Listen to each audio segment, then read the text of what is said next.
السلام علیکم ورحمۃ اللہ وبرکاتہ۔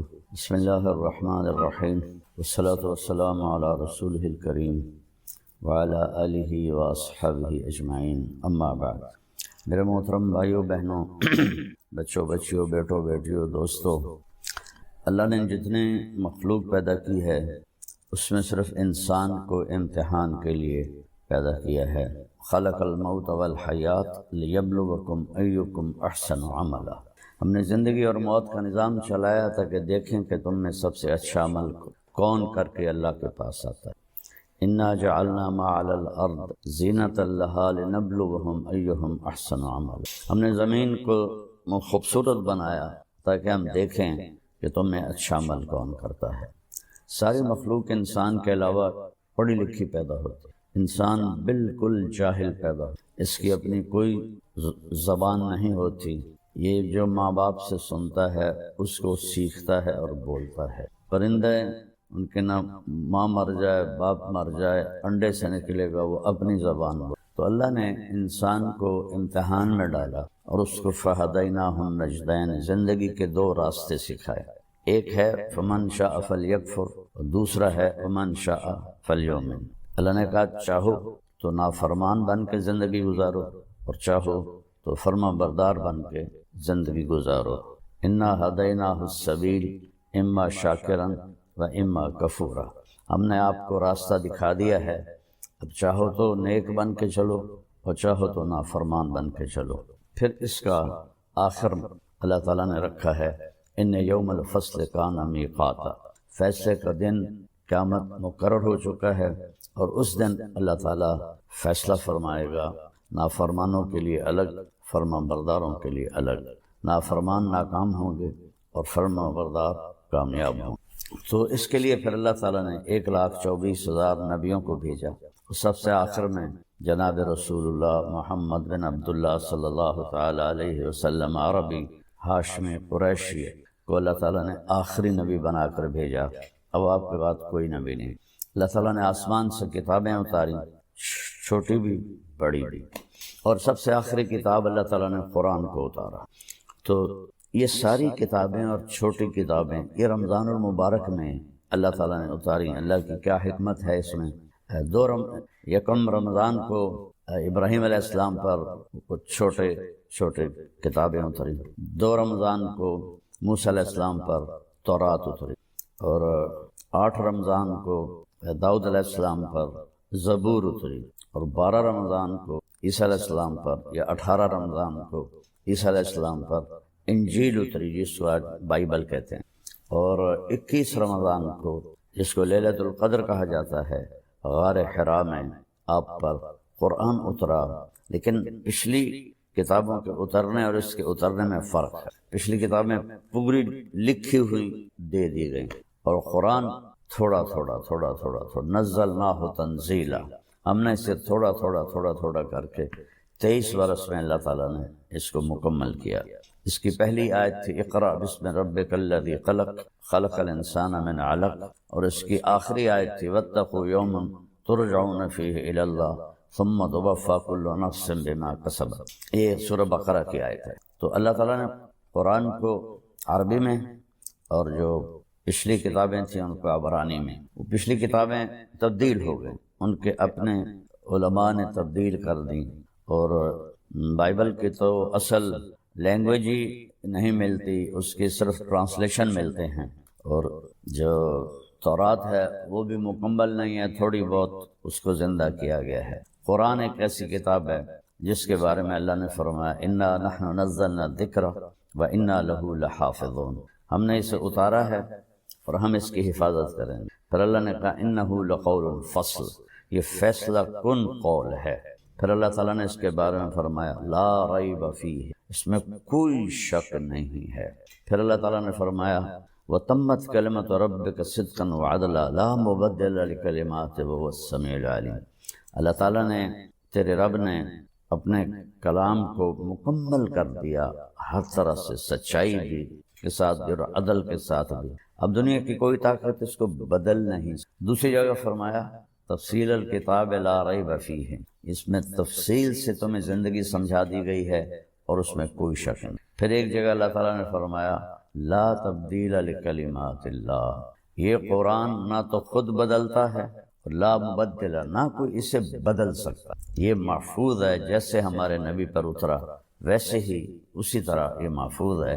عربوں کے مختلف لہجے تھے، تو اس لحاظ سے اس میں بعض الفاظ دوسرے جگہ دوسری جو لہجہ ہے اس کی وجہ سے الگ ہے، لیکن ان میں معنی میں کوئی فرق نہیں۔ ارأیت الذی یکذب بالدین، میں افریقہ گیا، وہاں پڑھتے ہیں ارأیت الذی یکذب بالدین، ہم پڑھتے ہیں حمالۃ الحطب، وہ پڑھتے ہیں حمالۃ الحطب۔ اس طرح کے معنی میں کوئی فرق نہیں، ادائیگی میں فرق ہے عرب کے لہجے کی وجہ سے۔ یہ وہ کتاب ہے جس کا دعویٰ ہے ذالک الکتاب لا ریب فیہ، یہ وہ کتاب ہے جس میں کوئی شک نہیں۔ پھر اس کا دعویٰ ہے ان ھذا القرآن یہدی للتی ہی اقوم، صرف قرآن ہی ایک کتاب ہے اب جو سیدھے راستے کی رہنمائی کرتی ہے، باقی کتابیں تبدیل ہو گئی ہیں۔ اس میں خود علماء یہود نے، علماء نصارہ عیسائیوں نے تبدیلیاں کر دی، لیکن قرآن کو آج تک نہ کوئی بدل سکا ہے، نہ یہ بدلے گا۔ قیامت کے قریب اس کو اٹھا لیا جائے گا، ایک دن صبح لوگ اٹھیں گے، دیکھیں گے تو قرآن کے سارے اوراق صفر ہوں گے، اس پہ کچھ بھی نہیں لکھا ہوگا۔ تو لہٰذا سیدھے راستے پر چلنے کے لیے صرف ایک کتاب باقی ہے، وہ ہے قرآن پاک، اور صرف ایک نبی ہیں، وہ ہے محمد الرسول اللہ صلی اللہ علیہ وسلم، جن کی زندگی پیدائش سے لے کر وفات تک وہ من و عن کے ساتھ محفوظ ہے۔ باقی انبیاء کی زندگی محفوظ نہیں ہے، چند واقعات ہیں، چند اقوال ہیں، لیکن ہمارے نبی کب پیدا ہوئے اور کب دنیا سے گئے اور کس حال میں گئے اور کیا کیا کہہ گئے، سارے کا سارا محفوظ ہے۔ پھر قرآن کا جیسے اللہ نے تعارف کروایا ہے، وہ سارا تو میں نہیں بتا سکتا، ایک دو آیتیں بتاؤں۔ اس کی عظمت دلوں میں اتارنے کے لیے، اس لیے کہ جب تک حاکم کی دل میں عظمت نہ ہو تو حکم کی عظمت نہیں ہوتی، کہنے والے کی طاقت کا پتہ نہ ہو تو اس کے کہے کی طاقت بھی معلوم نہیں ہوتی۔ سورہ طٰہٰ کو اللہ تعالیٰ نے شروع کیا ہے تو اس میں اللہ نے بتایا کہ یہ کس کا کلام ہے، تنزیل ممن خلق الارض والسماوات العلی، اللہ اکبر، یہ اس ہستی کا کلام ہے جس نے زمین کو بنایا اور آسمانوں کو بلند کیا۔ اور تنزیل کا قرآن ایک کلام ہے، کتاب بعد میں ہے، اور یہ فرق ہے، قرآن اللہ کا کلام ہے، اللہ کی ذات سے نکلا ہے۔ باقی تین کتابیں لکھوائی گئیں، تورات، زبور، انجیل، بائبل لکھوائی گئی، وہ تبدیل ہو گئی۔ قرآن اللہ کی ذات سے نکلا ہوا کلام ہے، اللہ نے خود اسے بولا ہے، اس کو آج تک کوئی بدل نہیں سکا، نہ یہ بدلے گا۔ تو تنزیل، ایک تو میں کہوں کہ وہ آ رہا ہے، میں اب لہجہ بدل کے کہتا ہوں وہ آ رہے ہیں، تو آپ کو معلوم ہوگا کہ کوئی بڑی شخصیت آ رہا ہے، چہرے سے بھی ہو تو میں کہتا ہوں آ گیا، مطلب معمولی آ گیا، آ گئے ان کو بہت بڑا آدمی۔ تو اگر تنزیل، وہ آ رہا ہے، وہ اتارا جا رہا ہے، کس کی طرف سے؟ ممن خلق الارض، جس نے زمین کو پیدا کیا، والسماوات العلی، بلند آسمانوں کو پیدا کیا۔ آج تک قرآن کے بغیر، آسمانی علم کے بغیر کوئی یہ سمجھ نہیں پایا کہ اس کائنات کو کس نے پیدا کیا، کیسے پیدا۔ لہذا ایک طبقہ بہت بڑا ہے ایتھیسٹ، جو کہتے ہیں یہ خود بخود پیدا ہو گیا ہے، یعنی اس سے احمقانہ اور بے وقوفی کی کوئی بات ہی کوئی نہیں ہے کہ یہ سب سارا کچھ خود بخود پیدا ہو گیا ہے اور یہ کبھی نہیں ختم ہوگا، یہ ایسے ہی چلتا رہے گا۔ خیر وہ تو دوسری بات ہے۔ تو اللہ نے تعارف اس طرح کرا ہے کہ پہلے حاکم کا، جس نے کلام اتارا ہے، پہلے اس کی عظمت اللہ نے بٹھائی، ممن خلق الارض والسماوات العلی، زمین کا بنانے والا، بلند آسمانوں کا بنانے والا کون ہے؟ تو اللہ نے ابھی اپنا ذاتی نام نہیں بتایا، تعریف صفتیں بتائیں، نام پیچھے جا رہا ہے، تو اندر انسان کے شوق بڑھتا جا رہا ہے کون؟ تو آتا ہے الرحمن، یہ رحمان ہے جس نے اتارا۔ اللہ کی سب سے اعلیٰ صفت ہے وحدانیت کے بعد الرحمن، کہ یہ رحمان نے اتارا ہے۔ رحمان وہ ہوتا ہے جو حد درجے رحم کرنے والا ہو، تو جو وہ یہ کلام بھیج رہا ہے یہ سخت، یہ شدت والا نہیں، رحمت والا ہے۔ کون ہے بھائی وہ الرحمن؟ پھر بھی نام نہیں بتایا۔ علی العرش استویٰ، عرشوں پر اس نے استوا کیا ہے۔ کون ہے جس نے عرشوں پر استوا کیا ہے؟ تو پھر نام نہیں بتایا، آگے اپنی حکومت بتائی۔ لہو ما فی السماوات، آسمانوں میں جو کچھ ہے وہ اللہ کا، وما فی الارض، زمین میں جو کچھ ہے وہ اللہ کا، وما بینہما، اس کے درمیان جو کچھ ہے اللہ کا، وما تحت الثری، زمین کی تہ میں جو کچھ ہے اللہ کا۔ للہ المشرق والمغرب فأینما تولوا فثم وجہ اللہ، مشرق بھی اللہ کا، مغرب بھی اللہ کا، جدھر دیکھو گے اللہ کی قدرت کے نظارے تمہیں نظر آئیں گے۔ تو پھر سوال کون ہے بھائی؟ پتہ تو بتاؤ ہے کون؟ تو پھر صفت آئی وَإِن تَجْهَرْ بِالْقَوْلِ فَإِنَّهُ يَعْلَمُ السِّرَّ وَأَخْفَى، اور وہ ہے کہ تم زور سے بولو جیسے میں بول رہا ہوں، یا تم دل میں بولو، دل میں، جیسے آپ دیکھیں میں نے ہونٹ بند کر لیے، میں کچھ بولا ہوں، اسے میرے کانوں نے نہیں سنا، فیل کیا ہے، محسوس کیا ہے۔ تو اللہ کہتا ہے کہ اگر تم وہ ہو کہ ساری کائنات کے انسان، مرد، عورت، جنات زور سے بولو یا دل میں بولو، وہ تمہارے زور اونچی بولنے کو بھی سنتا ہے، اور تمہارے دل میں جو خیال اٹھ رہے ہیں ان کو بھی سنتا ہے۔ یہ اپنی ہیبت بٹھائی، چونکہ کہنے والے کو آپ نہیں جانتے، اس کے کہے کو بھی نہیں جانے۔ آج قرآن کا عمل کیوں نہیں ہے؟ کیوں اللہ کو لوگ جانتے ہی نہیں، اللہ کا سیدھا نام بھی لینا نہیں آتا، خدا کہتے رہتے ہیں، خدا کہتے رہتے ہیں۔ اب آیا اللہ کا نام، اب میں پیچھے سے پڑھتا ہوں۔ تنزیل ممن خلق الارض والسماوات العلی الرحمن علی العرش استوى له ما في السماوات وما في الارض وما بینہما وما تحت الثری وان تجہر بالقول فانه يعلم السر واخفى۔ اتنی لمبی اپنی ہیبت، قدرت، طاقت بیان کی، اور انسانی شوق بڑھ گیا، یار بتاؤ تو صحیح ہے کون؟ تب آیا اللہ، اللہ نے اپنا اب نام لیا، اللہ، یہ اتارنے والا، زمین بچھانے والا، آسمان اٹھانے والا، اور رحمان انتہائی مہربان، عرش پہ استوا کرنے والا، زمین آسمان کا اوپر نیچے دائیں بائیں آگے پیچھے مشرق مغرب شمال جنوب کا مالک، اور سب کی سننے والا، چاہے زور سے بولیں یا دل میں۔ کون ہے بھائی؟ اب تو بتاؤ، دل دھڑک رہا ہے، کہتے ہیں وہ اللہ ہے۔ اللہ، اللہ کیسا ہے؟ لا الہ الا ہو، اس کے سوا کوئی عبادت کے قابل، اس کے سوا کوئی مدد کے قابل، اس کے سوا کوئی دینے والا نہیں، اس کے سوا کوئی مارنے والا نہیں، اس کے سوا کوئی زندگی دینے والا نہیں۔ تو کیسا ہے وہ؟ لا الہ الا ہو، وہ ایک اکیلا ہے، اس کا کوئی شریک نہیں، اس کے کوئی مد مقابل نہیں۔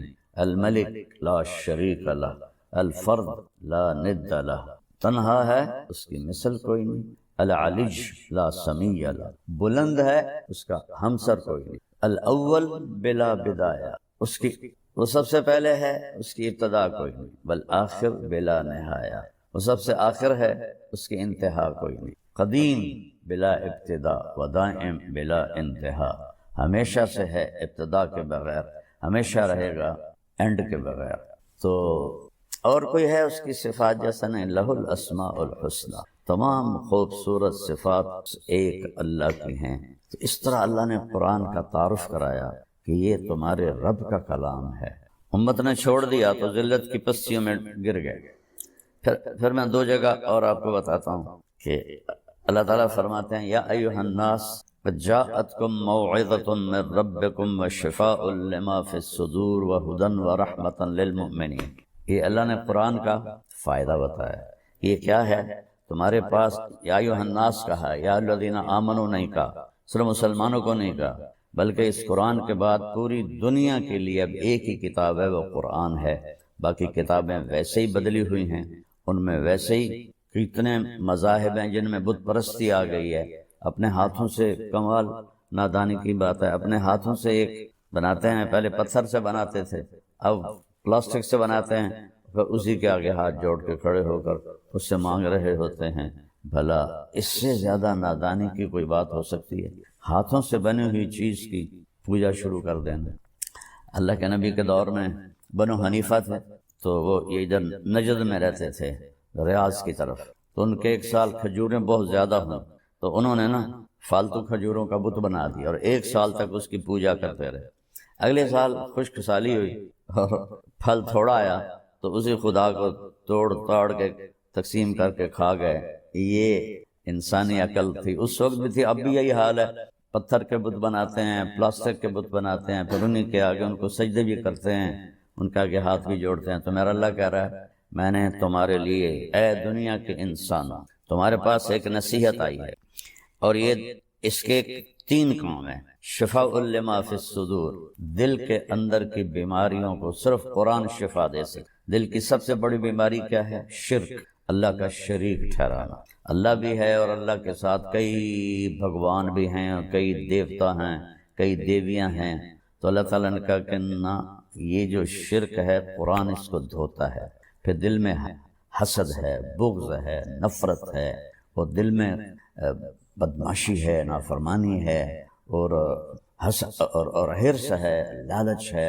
اتنی لمبی لائن ہے انسان کے اندر کہ ان بیماریوں کو صرف قرآن دھو سکتا ہے اور کوئی چیز نہیں دھو سکتی۔ اور جو ایمان لائیں گے ان کے لیے ہدن ہے، صحیح راستہ دکھائے گا، ورحمتن، اور رحمت ہے۔ جو قرآن کی زندگی پہ عمل کرے گا اس پر اللہ کی رحمتیں برستی رہیں۔ اور پھر اللہ تعالیٰ نے دوسری جگہ فرمایا اللہ نزل احسن الحدیث، اللہ تعالیٰ نے جتنے بھی کلام آسمان سے اتارے ہیں ان میں سب سے خوبصورت قرآن ہے، احسن الحدیث۔ مثانیہ، اس کے مضمون بار بار دہرائے جاتے ہیں تاکہ دل میں اترے۔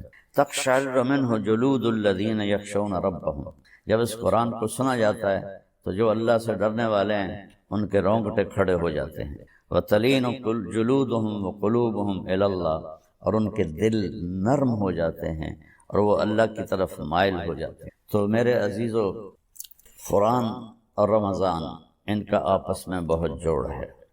تو میری آپ سب سے گزارش ہے، اللہ نے ہمیں قیام اللیل دیا۔ تراویح کا نام تو بعد میں پڑا ہے، اصل نام قیام اللیل ہے، رات کی نماز۔ تو اس میں یہ اس پر یوٹیوب پر لڑائی ہو رہی، 8 نہیں ہیں، 20 ہیں، 20 نہیں ہیں، 8 ہیں۔ بھائیو، پوری امت نے سینکڑوں سال 20 رکعت پڑھی، اور امت کا جو عمل ہوتا ہے صدیوں کے ساتھ وہ بہت بڑی دلیل اور حجت ہوتا ہے۔ ہاں، 8 کی روایت موجود ہے، میرے نبی نے 8 ہی پڑھائیں، اور ابوبکر کے زمانے میں 8 ہی پڑھی جاتی تھی، حضرت عمر کے ابتدائی دور میں 8 ہی پڑھی جاتی تھی۔ پھر انہوں نے سب کو جمع کیا۔ موطا امام مالک کی روایت ہے کہ آپ نے ابی بن کعب اور تمیم داری سے فرمایا کہ 20 تراویح پہ لوگوں کو جمع کرو، تو اس سے سب صحابہ نے قبول کیا۔ کسی نے نہیں کہا یہ تو بدعت ہے، پہلے تو 8 پڑھی جاتی تھی، چونکہ یہ نوافل ہیں، نفل زیادہ پڑھو، نفل تھوڑے پڑھو، اس میں کوئی بدعت کی بات نہیں ہے۔ بلکہ خلافت راشدہ کے دور میں 20 چلتی تھیں، بعد میں 20 چلیں۔ پھر تراویح کا نام کیسے پڑا اس کا؟ کہ مکے والے 4 تراویح پڑھتے تھے اور پھر ایک طواف کرتے تھے۔ ترویح اس کو کہتے ہیں، ترویح، آرام کرتے تھے، ذرا پاؤں کھول لیتے تھے اور طواف کرتے تھے۔ پھر 4 تراویح پڑھتے تھے، پھر ایک طواف کرتے تھے، یہ دوسرا ترویح۔ پھر 4 تراویح پڑھتے تھے، پھر طواف کرتے تھے، یہ تیسرا ترویح۔ پھر 4 تراویح پڑھتے تھے، پھر ایک طواف کرتے تھے، پھر 4 تراویح پڑھتے تھے، پھر ایک طواف کرتے تھے، تو 5 طواف ہو جاتے تھے ان کے۔ یہاں سے اس کا نام تراویح پڑا۔ تو اہل مدینہ جو تھے امام مالک کے دور میں، اہل مدینہ انہوں نے جب دیکھا کہ وہاں تو 20 تراویح پڑھی جاتی ہیں، وہاں تو 5 طواف ہوتے ہیں، تو بھائی ہم کیا کریں طواف کے مقابلے میں؟ وہ 40 تراویح پڑھتے رہے۔ تو اس میں لڑنے والی تو مجھے بالکل حماقت ہی نظر آتی ہے۔ 8 پڑھ لے وہ بھی ٹھیک ہے، 20 پڑھ لے وہ بھی ٹھیک ہے، لیکن یقیناً 20 پڑھنے والے کا اجر زیادہ ہے۔ قیام اللیل کی جو نماز ہے، یہ اس کے ہر سجدے پر 1500 نیکی لکھی جاتی ہے۔ 8 پڑھ کے جانے والا لے گیا 12000، اور 20 یہ اور 3 وتر، تو وہ 20 پر اس کو 40 سجدے ملے، تو اس کو 60000 نیکی ملی، اور پھر اوپر 6 سجدے ملے تو 9000 نیکی ملی، تو وہ 69000 نیکیاں لے کے گیا۔ تو اب آپ خود فیصلہ فرما لیں کہ یہ لڑنے کی چیز کوئی نہیں ہے، یہ اجر کی چیز ہے۔ اس کو زندگی سال میں ایک دفعہ تو آتا ہے، 20 پڑھا کریں، اللہ راضی ہوگا، اللہ کا نبی خوش ہوگا۔ اور اس کی سب سے بڑی جو بندگی ہے وہ تو روزہ ہے، اور روزے کے بعد سب سے بڑی بندگی قرآن کی تلاوت۔ میرے نبی جبریل آتے تھے، ان کے ساتھ پورا مہینہ قرآن کا دور فرماتے، اور آپ نے 9 رمضان دے، 2 ہجری میں فرض ہوا اور 11 ہجری آپ کا انتقال ہو گیا۔ 11 ہجری کا رمضان آپ نے نہیں دیکھا، تو محرم میں 11 ہجری شروع ہوئی اور ربیع الاول میں آپ کا انتقال ہو گیا۔ تو جس سال آپ کا انتقال ہوا اس سال آپ نے جبریل کے ساتھ 2 دفعہ قرآن کا تکرار کیا۔ پہلے جبریل پڑھتے تھے، پھر آپ پڑھتے تھے، پھر جبریل پڑھتے تھے، پھر آپ پڑھتے تھے۔ تو جس سال آپ دنیا سے گئے اس سال 2 دفعہ قرآن کو ختم کیا گیا۔ اور میرے نبی کا فرمان ہے، اذا التبست علیکم الامور کقطع اللیل المظلم فعلیکم بالقرآن، جب اندھیری رات کی طرح فتنے چھا جائیں تو قرآن کو مضبوطی سے پکڑ لو، فإنہ ماحل مصدق وشافع مشفع، یہ جس کے بارے میں جھگڑا کرے گا اللہ وہ اس کا جھگڑا بھی مانے گا، جس کی سفارش کرے گا اللہ اس کی سفارش بھی قبول کرے گا۔ من جعلہ امامہ قادہ الی الجنہ، جو قرآن کو آگے رکھ کر زندگی گزارے گا یعنی اس کے تابع ہو کر، تو یہ قرآن اسے جنت میں لے جائے گا۔ من جعلہ خلفہ ساقہ الی النار، جو اسے پیچھے رکھے گا اسے قرآن دھکا دے کے جہنم میں ڈال دے گا۔ تو جتنے یہ بیٹھے ہوئے ہیں یوٹیوب پر اور دین کو بیان کر رہے ہیں، وہ دین نہیں بیان کر رہے، وہ تو لڑائیاں کر رہے ہیں۔ کوئی رفع یدین پہ جھگڑے کر رہا ہے، کوئی 8-20 پہ جھگڑے کر رہا ہے، کوئی کسی چیز پہ جھگڑے کر رہا ہے، کوئی صحابہ کی جنگوں پہ جھگڑے کر رہا ہے۔ وہ میرے بھائیو، اللہ تعالیٰ نے جن چیزوں کے بارے میں ہم سے سوال کرنا ہے وہ لوگوں کو بتاؤ کن چیزوں میں پھنسا دیا ہے جن کا آخرت میں آپ سے سوال نہیں۔ تلک امۃ قد خلت لہا ما کسبت ولکم ما کسبتم ولا تسألون عما كانوا يعملون، وہ لوگ چلے گئے، جو کیا وہ ان کا اجر، جو غلط کیا وہ ان کا گناہ۔ تم سے تھوڑے پوچھا جائے گا، قبر میں کیا پوچھا جائے گا؟ من رب، تیرا رب کون ہے؟ لوگوں کو بتاؤ کہ رب کون ہے۔ ما دینک، تیرا دین کیا ہے؟ وہ اسلام ہے، لوگوں کو بتاؤ اسلام کیا ہے۔ میرے نبی نے کیا بتایا کہ اسلام 5 چیزیں ہیں، کلمہ، نماز، روزہ، حج، زکوٰۃ۔ یہ ابتدا ہے، اور انتہا کیا ہے؟ بنی الاسلام علی 5، اور انتہا کیا ہے؟ انما بعثت لاتمم مکارم الاخلاق، میں تمہارے اخلاق مکمل کرنے آیا ہوں۔ اور جتنے یہ یوٹیوب پر، میں تو بہت کم سنتا ہوں جو کہ میرے سر میں درد رہتا ہے، لیکن تھوڑا بہت جب کبھی سنتا ہوں تو اتنے اخلاق سے گری ہوئی گفتگو ہوتی ہے، اتنی اخلاق سے گری ہوئی گفتگو ہوتی ہے کہ رونا آتا ہے۔ لگتا ہے ان لوگوں نے کبھی سیرت پڑھی کوئی نہیں کہ میرے نبی کس طرح، کیسے انہوں نے لوگوں کے ساتھ معاملہ کیا اخلاق کا۔ اور پھر ما تقول فی ھذا الرجل، یہ ہستی کون ہے؟ جناب رسول اللہ۔ تو اپنے نبی کی زندگی بتاؤ۔ تو یہ سوال ہیں جو ہم سے پوچھے جائیں گے۔ پھر قیامت کے دن لا تزال قدم عبد حتی یسأل عن 4، زمین انسان کے پاؤں کو پکڑ لے گی جب تک چند سوال نہ ہو، عن عمرہ فیما افناہ، بتاؤ میرے بندے۔ تو دنیا میں ہر انسان کی ایک نفسیات ہے کہ میں کامیاب جائے، اور اس کامیابی کا مطلب کیا سمجھتے ہیں؟ پیسہ آ جائے، کاروبار بن جائے، بڑا گھر ہو، بڑی گاڑی ہو، خوبصورت بیوی ہو، بڑے لوگوں سے تعلقات ہوں، بینک بیلنس، تو یہ میری کامیابی۔ اب اللہ نے کیا کہا ہے کہ کامیاب کون ہے؟ من یطع اللہ ورسولہ فقد فاز فوزا، نہ پیسے کی شرط، نہ شکل کی شرط، نہ خاندان کی شرط، نہ سید قریشی ہوں، نہ عہدے دار ہوں، نہ چھوٹے بڑے گھر کی شرط، جو اللہ اور رسول کی مان کے چلا گیا وہ کامیاب، فوزا عظیما، اور بڑی کامیابی۔ اللہ نے دنیا کے بارے میں فرمایا ہے، من کان یرید العاجل عجلنا له ما نشاء لمن نرید، جو ہم سے دنیا مانگے صرف دے دیں گے، ہم دے دیں گے، لیکن اتنا دیں گے جتنا ہم چاہتے ہیں، اتنا نہیں دیں گے جتنا وہ چاہتے ہیں۔ پھر ہر چاہنے والے کو نہیں دیں گے، جس کو چاہیں گے دیں۔ بازار میں کتنے لوگ جاتے ہیں کاروبار کر، ہر ایک کا کاروبار چمکتا ہے، کسی کا ٹھنڈا، کسی پھر ہم اسے آگ میں ڈال دیں جس میں وہ جلے گا، ذلیل ہو، خار ہو۔ جہنم کی آگ کو اللہ روز کہ اگر جہنم کی آگ سے نکال کر دنیا کی آگ، ایکچولی نہیں، پوری دنیا میں جو آگ ہے اس کو اکٹھا کر کے اس میں ڈال دیا جائے تو اسے نیند آ جائے، سو جائے گا۔ تو وہ کیا بلا ہے جو صرف پیسے کے پیچھے بھاگتا ہے، نہ سچ کو دیکھ، نہ جھوٹ کو، نہ ملاوٹ کو، نہ کھرے کو، نہ کھوٹے کو، نہ سود کو، نہ سچائی کو دیکھ، نہ بے ایمانی کو دیکھ، وہ پیسہ پیسہ پیسہ۔ تو اللہ کہتا ہے یہاں ڈالوں گا۔ من اراد الآخرہ، اب دوسری سائڈ جو آخرت کا طلبگار ہوتا ہے. آخرت کا طلبگار کون ہوتا ہے؟ جو جھوٹ چھوڑتا ہے سچ ہوتا ہے، جو دھوکہ چھوڑتا ہے جنت ہے، جو ماں بہن کی گالی چھوڑتا ہے دعا ہے، جو ظلم چھوڑتا ہے عدل کرتا ہے، ماں باپ کی نافرمانی نہیں کرتا فرما برداری، بیوی پر ظلم و زیادتی نہیں کرتا، اچھا سلوک، دوستوں بھائیوں سے میٹھا بول 5 نمازیں پڑھتا، روزے رکھ، زکوٰۃ دے، اس نے صحیح طریقے پر آخرت کو مان اور ایمان پر تھا. فَأُولَٰئِكَ كَانَ سَعْيُهُمْ مَشْكُورًا، ان کی محنت کامیاب. فَمَنْ ثَقُلَتْ مَوَازِينُهُ أُولَٰئِكَ، جن کی نیکیاں بڑھ گئیں وہ کام. وَمَنْ خَفَّتْ مَوَازِينُهُ فَأُولَٰئِكَ الَّذِينَ خَسِرُوا أَنفُسَهُمْ فِي جَهَنَّمَ خَالِدُونَ، جن کی نیکیاں گھٹ گئیں وہ جہنم کا شکار ہو. اللہ الرحمن الرحیم، الصلاۃ والسلام علی رسولہ الکریم وعلی آلہ وصحبہ اجمعین. ماشاء اللہ بہت نئے چہرے نظر آ رہے ہیں. آپ لوگ کہیں باہر ملک سے آئے ہیں کہ یہیں خدیجہ تاج کالونی سے آئے ہیں؟ جی میں سے پوچھ رہا ہوں باہر ملک سے آئے ہیں کہ تاج کالونی سے آئے ہیں؟ تو سارا سال کہاں تھے؟ نماز صرف رمضان میں فرض ہوتی ہے یا سارا سال فرض ہوتی ہے؟ جواب دو. ماشاء اللہ سب نوجوان ہیں. بیٹا نماز کی پابندی کیا کرو. صرف ایک فرض ہے جس میں کوئی گنجائش نہیں. ایمان تو اندر کی چیز ہے، 24 گھنٹے ہمارے اندر ہے، اللہ کا فضل ہے.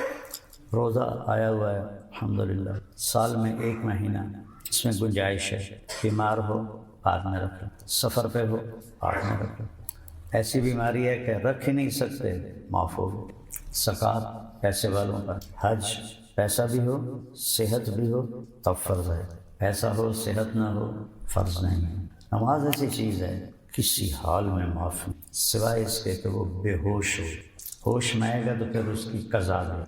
اگر ان 1445 سال 46 سال میں کسی کو نماز معاف ہوتی تو امام حسین علیہ السلام کو کربلا میں معاف ہوتی. کہ انسانی تاریخ میں اتنا خوفناک واقعہ نہیں ہے کہ جس میں نبی کی اولاد ذبح ہو. ویسے تو بہت بڑی بڑی جنگیں ہوئیں، ایک دن میں لاکھوں لوگ مارے، لیکن نبی کی اولاد شہید ہو 17 نوجوان 17. یہ تاریخ میں پہلے وہ بھی آخری میں. اور یہ حسن اور حسین کے بارے میں میرے نبی نے فرمایا کہ جنت کے نوجوانوں کے سردار ہیں حسن اور حسین. یہ شہادت کی وجہ سے نہیں، ابھی ماں کا دودھ پیتے تھے، یعنی حالی انہوں نے کم ہی کوئی نہیں پیتا کہ یہ جنت کے نوجوانوں کے سردار ہیں. اور میری بیٹی جنت کی عورتوں کی سردار، اور علی کا درجہ ان سب سے اوپر ہے. تو موت سر پہ کھڑی ہے، تلواروں برس رہی ہیں، تیروں کا مینہ برس رہا ہے، نیزے سینے کے پار ہو رہے ہیں. سورج ڈھلا تو آپ کے رائٹ سائڈ پہ جو تھے کمانڈر زہیر، ان کو اشارہ کہ شمر سے کہو تھوڑی دیر رک جائے نماز پر. اندازہ کرو، چونکہ میں بہت زیادہ اہل بیت کو بیان کرتا ہوں تو پھر میرے ذہن میں ایک سکیچ بن گیا ہے. پھر جب مجھے تصور میں آتا ہے میرے آنسو نکلا. تو انہوں نے اس وقت بھی نماز نہیں چھوڑی. زہیر گئے اور شمر سے کہا نماز پڑھنے کے لیے جنگ روکو. اس نے کہا پڑھو یا نہ پڑھو ہماری تلواریں چلیں گی. ایک کوفی سردار نے کہا، اس کا نام تھا حسین، سواد کے ساتھ سین کے ساتھ، حسین بن نمیر، کہ توڑیاں تو نمازیں قبول ہی کوئی نہیں، لعنت ہے تجھ پر. جس گھر کی وجہ سے نماز ملی ان کی قبول نہیں، تمہاری قبول ہے. تو انہوں نے واپس آ کے کہا کہ جنگ روکنے پہ تیار نہیں. تو اب نہ کہ نماز تو نہیں چھوڑ سکتے. ادھر آ ستمگر ہنر آزما ہے، ستمگر ظالم ہنر، تو بھی اپنا ہنر آزما، میں بھی. کیا ہے؟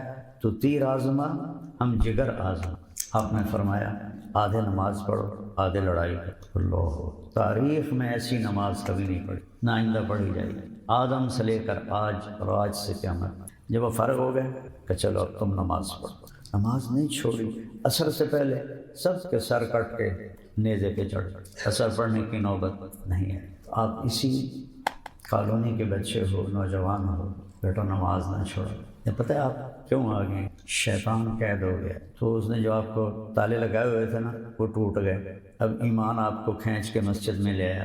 کوئی آپ کو ڈنڈے سے تو نہیں لایا، ایمان ہی لے کر آیا. تو جب بھی آپ یہاں نماز پڑھیں اللہ سے مانگیں یا اللہ سارے سال کا نماز. پہلا عجیب بات، پہلا حساب عبادات میں نماز کا ہو، اور پہلا حساب معاملات میں قتل کا ہو. جو مقتول ہے نا، چاہے وہ گولی سے مرا چاہے تلوار، اس کا سر اس کے ہاتھ میں ہوگا، الٹے ہاتھ، اور سیدھے ہاتھ سے اس نے قاتل کا گریبان پکڑا ہوگا، اور وہ کہے گا یا اللہ اس سے پوچھ اس نے مجھے کیوں قتل کیا۔ دو بندے امت میں سے دو انسانوں کو سب سے سخت سزا ملے گی، سب سے شدید سزا، ایک قاتل بے گناہ قتل کرنے والا کسی، اور ایک سود کھانے والا اور قتل کرنے والا، ان کو بہت خوفناک سزا۔ تو آپ نوجوانوں کو دیکھ کر ایسے ہی میرا دل بھر آیا۔ میں ظہر کے وقت مسجد خالی ہوتی ہے، آج آپ سب، اللہ بھی خوش ہو رہا ہے، فرشتے بھی خوش ہو رہے ہیں، بیٹا اللہ سے مانگا کرو نماز۔ تو میں آپ کو قرآن میں سے ایک چیز بتاتا ہوں، یہ قرآن کا مہینہ ہے، شہر رمضان الذی انزل فیہ القرآن۔ اللہ تعالیٰ نے پیچھے کہا کتب علیکم الصیام، تم پر روزے فرض ہو گئے جیسے پہلوں پہ تھے، لیکن جب رمضان کا نام آیا تو اس میں تو کہنا چاہیے تھا شہر رمضان الذی کتب فیہ الصیام، رمضان کا مہینہ ہے جس میں روزے فرض ہیں، تو اللہ نے اس میں کہا شہر رمضان الذی انزل فیہ القرآن، رمضان وہ مہینہ ہے جس میں قرآن اترا۔ تو دنیا میں ہر انسان کی ایک نفسیات ہے کہ میں کامیاب زندگی گزارا، اور اس کامیابی کا مطلب کیا سمجھتے ہیں؟ پیسہ آ جائے، کاروبار بن جائے، بڑا گھر ہو، بڑی گاڑی ہو، خوبصورت بیوی ہو، بڑے لوگوں سے تعلقات ہوں، بینک بیلنس ہو، تو یہ میری کامیابی ہے۔ ماں باپ بھی اس سے کامیابی کہتے ہیں۔ تو قرآن کس کو کامیابی کہتا ہے؟ میں صرف یہ ایک بات آپ کو، جس نے بھیجا ہے وہی صحیح بتائے گا۔ جو یہاں آیا ہے اس کا مطلب بھی ہے کہ اس جامنا ہے، تسی بس تے چڑھ رہے ہو تو تھوڑا کی خیال ہوتا ہے ٹریا جانا ہے، نہیں فیصلہ آباد آ گیا تو لے جانا ہے۔ ویگن پہ چڑھتے ہو تو وہاں ملت چوک میں ارادہ ہوتا ہے کہ اتر جانا ہے، جہاز پہ چڑھتے ہو کراچی اترنا ہے۔ جو یہاں آیا ہے ایسے سمجھے وہ دنیا کی بس پہ چڑھا ہوا ہے، اور جب آخرت کا اسٹیشن آئے گا تو اتر جائے گا۔ یہاں آنا ہی نشانی ہے جانے کی، آنا ہی نشانی ہے۔ اب اللہ نے کیا کہا ہے کہ کامیاب کون ہے؟ من یطع اللہ ورسولہ فقد فاز فوزا، نہ پیسے کی شرط، نہ شکل کی شرط، نہ خاندان کی شرط، نہ سید قریشی ہونے کی شرط، نہ عہدے دار ہونے کی شرط، نہ چھوٹے بڑے گھر کی شرط۔ جو اللہ اور اس کے رسول کی مان کے چلا گیا وہ کامیاب ہو، فوزاً عظیما، اور بڑی کامیابی۔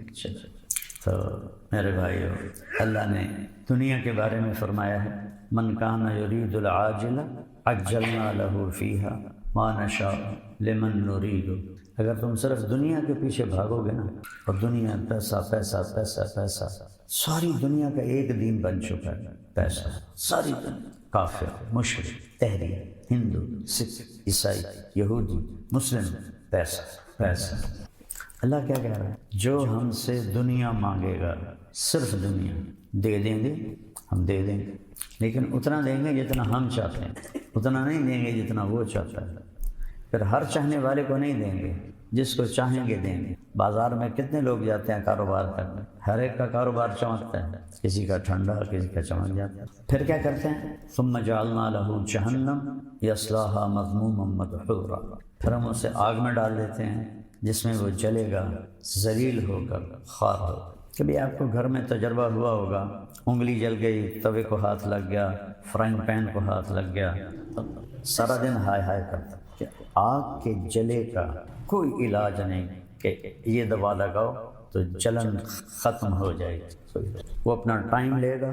اس کے بعد میرا بھتیجا گھر میں، ڈاکٹر صاحب کا بیٹا طاہر میں میرا چھوٹا لاہور، وہ باربیکیو کروا رہا تھا، تو نوکر بنا رہا تھا کباب، تو اس نے تھوڑا سا اوپر سے تیل ڈالا تو ایک شعلہ لپکا، صرف 5 سیکنڈ اس کی باڈی کو لگا، 5، اور تڑپ تڑپ تڑپ پورا مہینہ وہ تڑپتا، ہر وقت کہے بابا مجھے ٹیکا لگا، مجھے ٹیکا لگا، مجھے ٹیکا لگا۔ میرے بھائیو، جہنم کی آگ کو اللہ روز بھڑکاتا ہے، بہت خوفناک چیز۔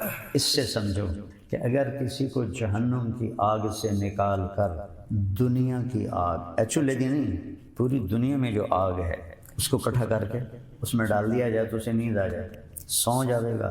جو صرف پیسے کے پیچھے بھاگتے ہیں، نہ سچ کو دیکھتے ہیں، نہ جھوٹ کو دیکھتے ہیں، نہ ملاوٹ کو دیکھتے ہیں، نہ کھرے کو دیکھتے ہیں، نہ کھوٹے کو دیکھتے ہیں، نہ سود کو دیکھتے ہیں، نہ سچائی کو دیکھتے ہیں، نہ بے ایمانی کو دیکھتے ہیں، وہ پیسہ پیسہ پیسہ۔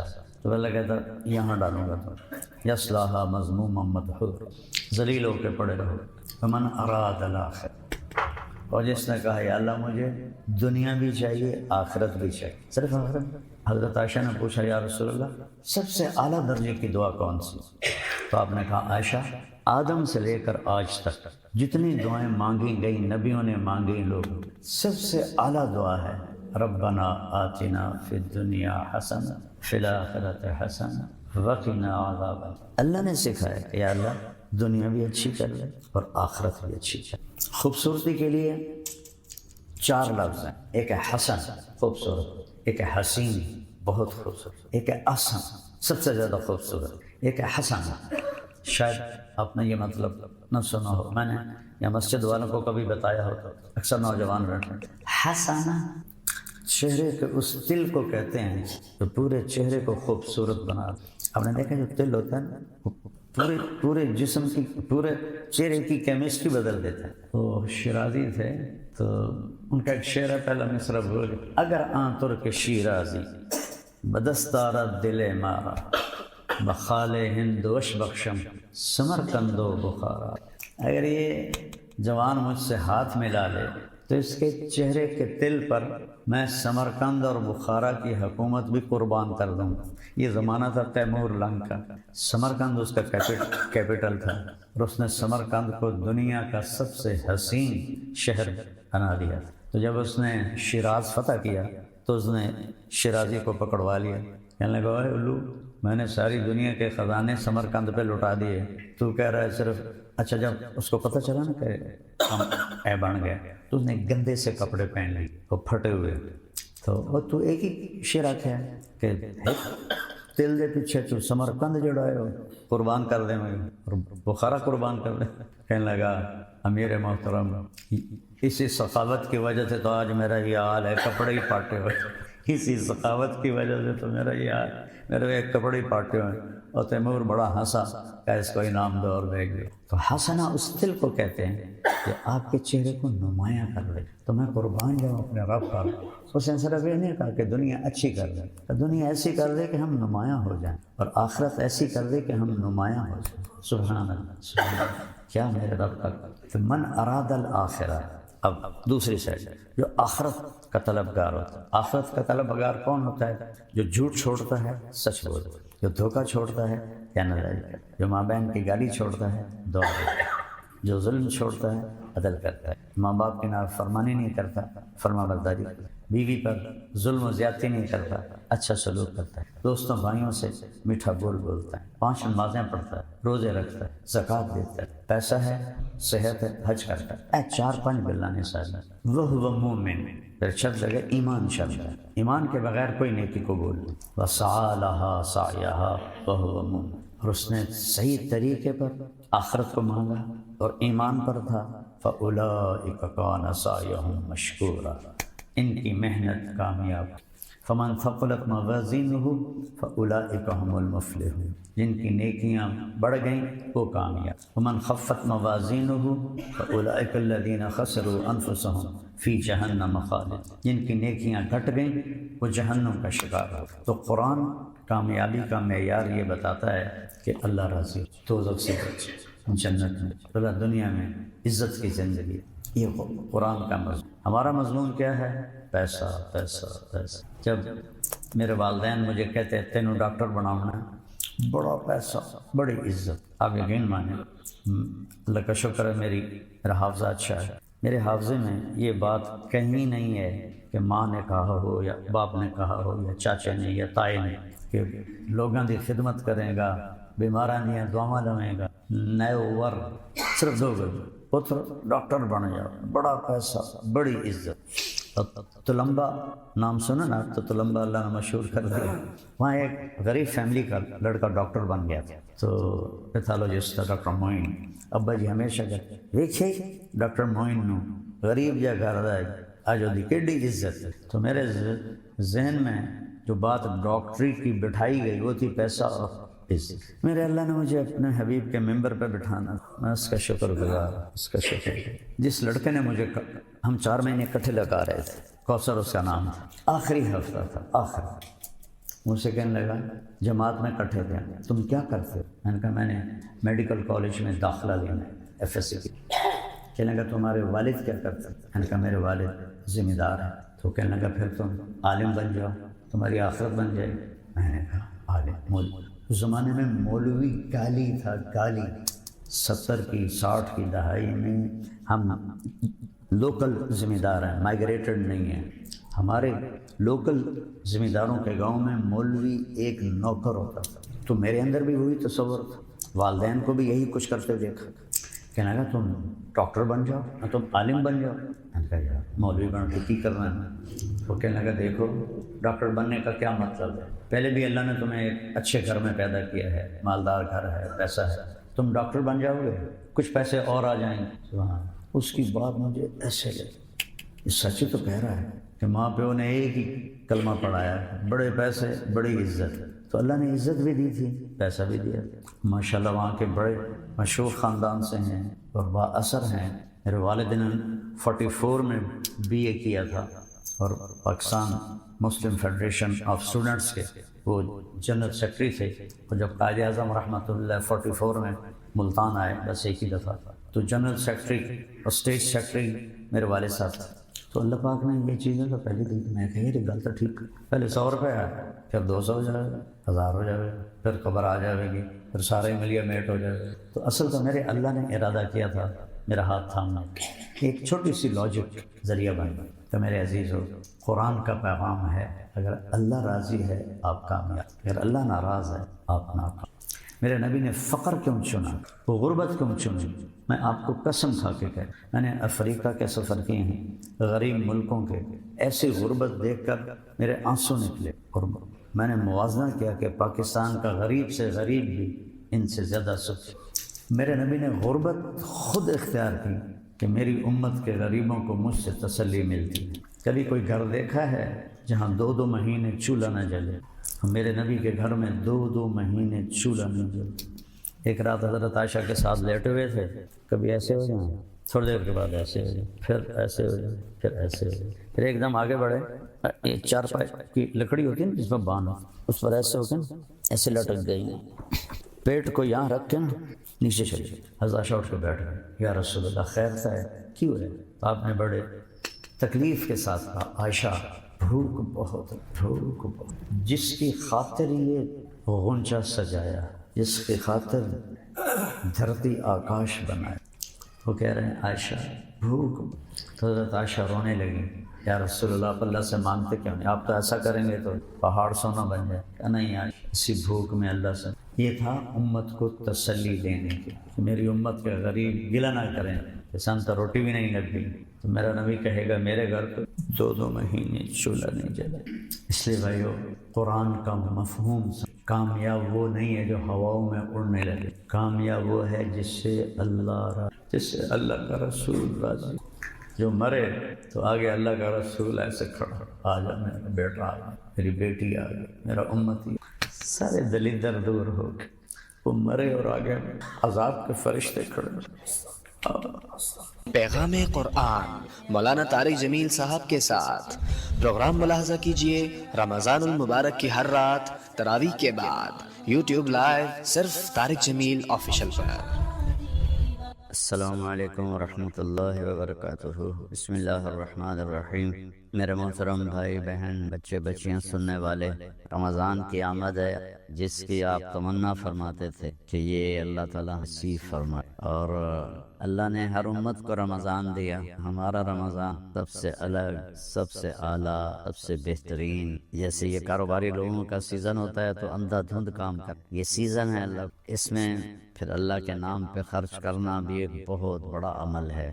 ویسے تو زکوٰۃ ہے، صدقہ ہے، سارا سال دی جا سکتا، رمضان میں دینے کا فائدہ یہ ہے کہ فرض زکوٰۃ کا 1 روپیہ 70 روپے کے برابر، اور نفلی صدقے کا 1 روپیہ فرض روپے کے برابر۔ تو اس میں گزارش ہے کہ اللہ کے نام پر کھل کر دیں، اور اللہ نے ہم سے فاؤنڈیشن بنوائی ہے MTJ کے نام پر، جو اس وقت اللہ کے فضل سے پوری دنیا میں کام کر رہی ہے۔ ہم چھوٹی سی بستی میں رہتے ہیں، چھوٹا سا قصبہ ہے تلم، ہم نے صرف اپنے علاقے کے لیے بنائی، اللہ نے اسے دنیا میں پہنچ۔ ابھی بھی ایک ہفتہ پہلے غزہ میں ہم ٹرک کھانے کا سامان اور بہت سی چیزوں کا سامان لے کر داخل ہوئے ہیں، وہ پہنچائی ہیں۔ ان کی ویڈیو ہمارے جب بارڈر بند تھے اس وقت بھی اللہ نے توفیق دی تھی کہ ہم نے ایسے ذرائع ڈھونڈ لیے تھے جہاں ہمارے ٹرک جاتے تھے اور ان کی مدد کر۔ ترکی میں زلزلہ آیا، وہاں اللہ نے، مراکش میں زلزلہ آیا، وہاں اللہ نے، یہاں بھی الحمد بے شمار شعبے کھل چکے ہیں جن میں